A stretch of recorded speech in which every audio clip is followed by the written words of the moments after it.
Я, отвечая на первый вопрос, говорил уже, что мы все-таки надеялись, что выборы будут и переизберут, и что любой переизбранный человек, это будет лучше, чем Ниязов.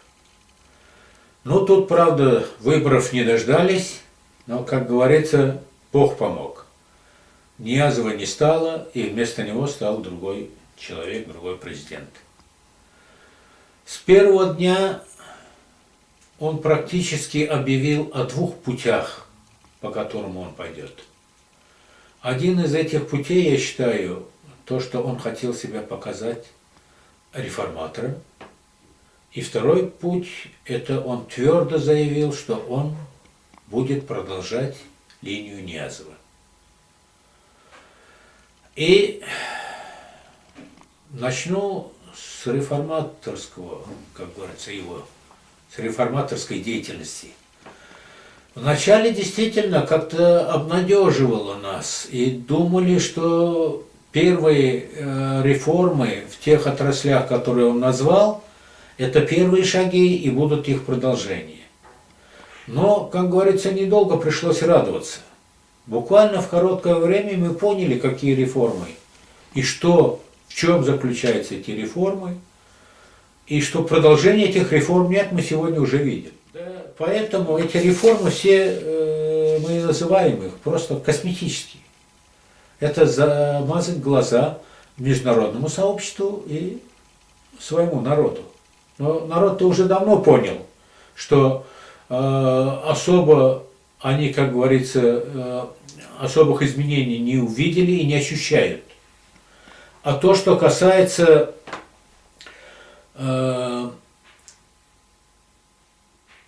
управления страной, ну тут можно сказать, что Ниязов и не умер. Все, что при нем было, все то и сохранилось. Вплоть до тех мотивировок увольнений, назначений с 6-месячным испытательным сроком, частые смены руководящего состава и высшего эшелона. Это все буквально, ну, я же говорю, как будто Ниязов и не умер. Все продолжается так, как это было. А то, что касается вот именно, что он пойдет, будет продолжать Ниязовский путь, вот тут он действительно сдержал свое слово.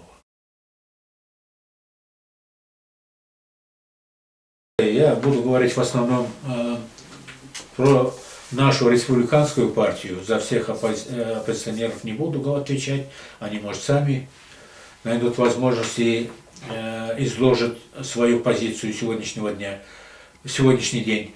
Значит, на самом деле мы в первые дни, когда пришел к власти Бердымухамедов, да, мы критиковали незаконность проведения президентских выборов и все нарушения, какие были, это мы подчеркивали в то время.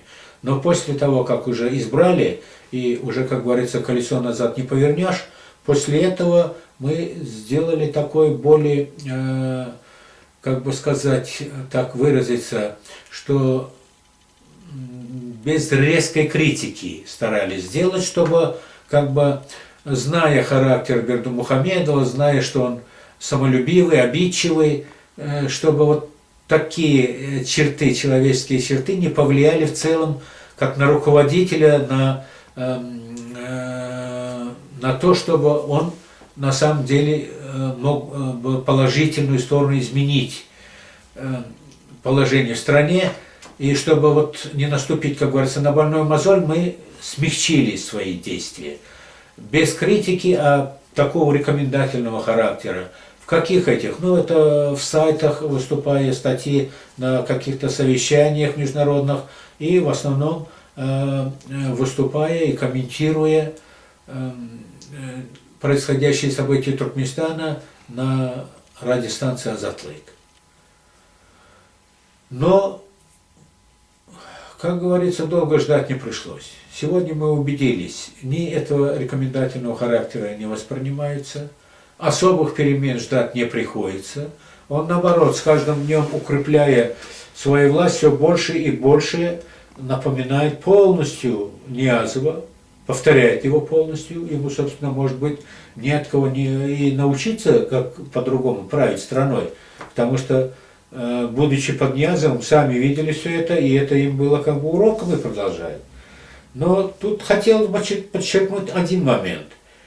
Люди, которые работали при Ниязове, начиная, можно сказать, от небольшого чиновника до самого верхнего эшелона, до вице-премьеров, я имею в виду, они настолько, они были в таком тяжелейшем положении, ходили как по острие ножа.